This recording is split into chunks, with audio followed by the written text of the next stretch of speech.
Hello world, it's Rational Pi. I'm here today to make you a star. Not literally, but I am here to explain to you what the A star algorithm is and how it works. So the reason I'm doing this is because whenever we're getting into the hot and heavy programming of the MBA projects we're going to be doing, I'm going to be referencing the A-star method. I'm going to be actually programming it as best as I can, maybe using some pre-made code, and definitely I'll be giving that credit out there when credit is due. But I want everybody to be able to understand kind of what I'm talking about when I'm talking about this search algorithm.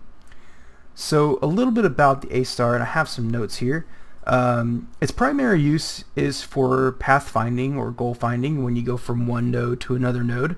It's really good. It has a high performance and high accuracy because that's what it was made to do. It was made to go from one place to another and do it very well.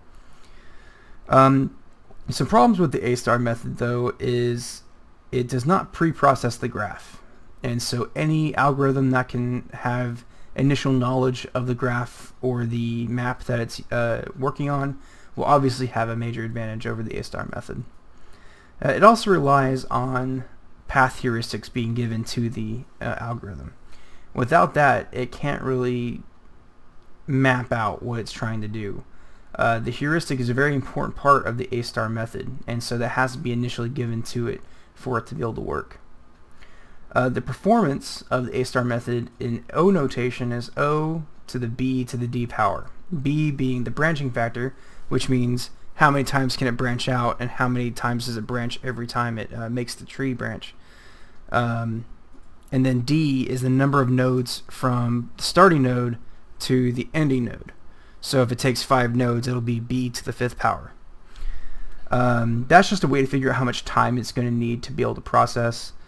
And as I mentioned before, 2 pieces of information that is needed for every A-star algorithm is a path cost from one node to another, and then the node heuristic. So in our MBA example, what we're going to be using is, so for path cost, it's pretty simple. From point 1 to point 2, we're just going to use the mileage, the driving mileage from one city to another. Now the heuristic is a bit different.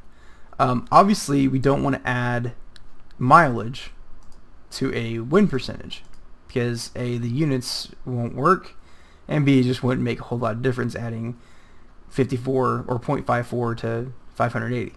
So what I did was I took an average of all of the paths coming out of a city, and then I took an average for all 30 cities, and then I took an average of all of those averages, which gave me about 419 miles. And then what I did was I multiplied that number times the 5-year win percentage. So I get a heuristic that gives me now miles rather than in percentage. And it averages out to about 209 miles added for each node. And here's the H value for each node if you're interested. So it's based off of now geographical data and win percentage. And that's what we're trying to do to begin with. We're trying to make divisions within the NBA that both make sense and are fair. So I think we've done that here. And a nice little sanity check is that when you average all of the win percentages, it averages out to be about 500. I don't know why. I'm assuming there's a rounding error. That probably explains that. So let's go back to our total network, which is right here. And I'll be honest, I didn't feel like doing this for all 30 cities because that would take a lot of time. But what I did was I took 10 cities, and I took this division, I took this division, and I made a network that you can see here. I also added the G cost, which is the path cost. I also added the H cost, which is the heuristic cost. If it doesn't have a number, that means it's the path cost from one to another city. So let's go ahead and get a book open. I do have a solution sheet here, but I want to go through at least 2 or 3 different steps so that I can show you how it works. So we're going to start from point 1, and our goal is to get to point 13 down here in New Orleans. Okay, so the first thing you need to know is what's called the frontier. The frontier is the set of possible nodes that you can get to from where you're currently sitting.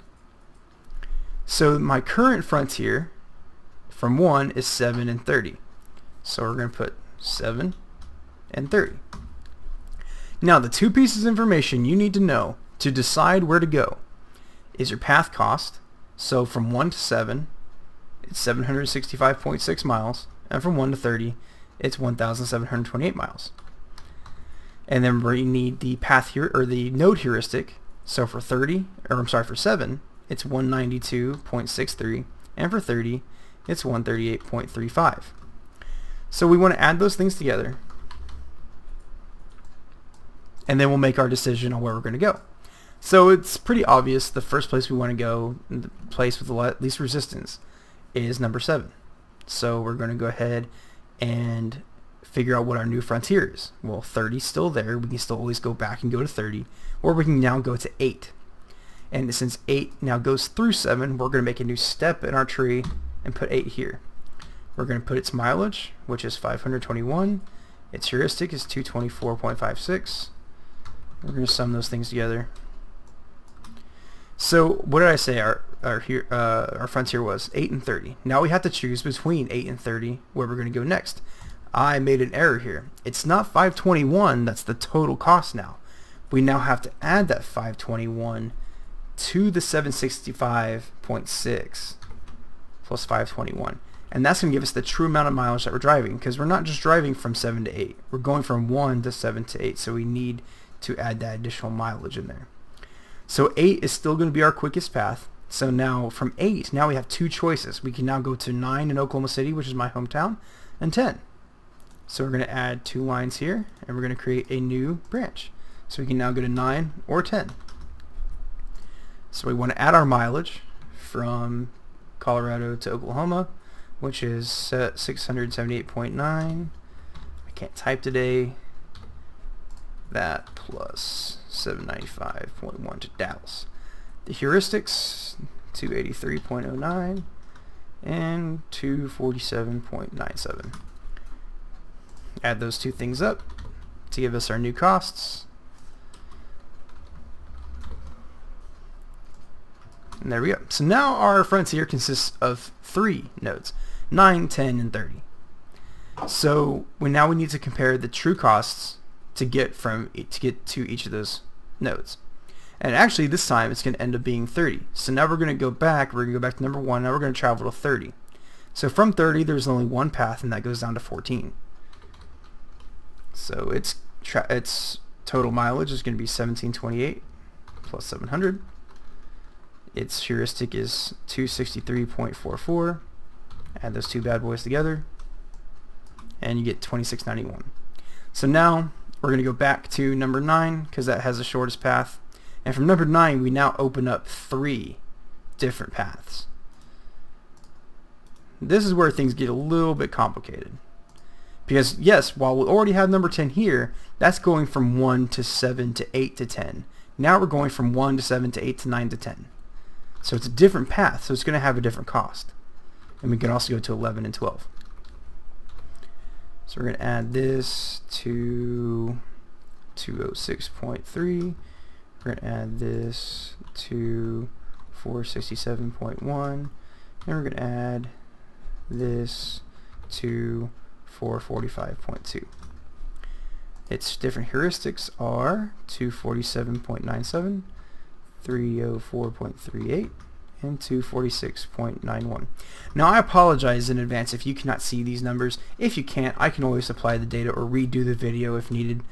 Just please do let me know in the comments. I want to make sure everybody understands what's going on here because it's going to be very important later on. So now we have 10, 11, 12, and 14 in our current frontier. And then this path to 10 as well. So what's the lowest one? Looks like it's going to be 10. So from 10 we can go to 11 and 12. And this is going to open up something for us that's going to be very important to look into. So from 10 we can we've already been to 8, we've already been to 9, so we're only going to add 11 and 12. So we're going to add the mileage. From 10 to 11 it's 274.3.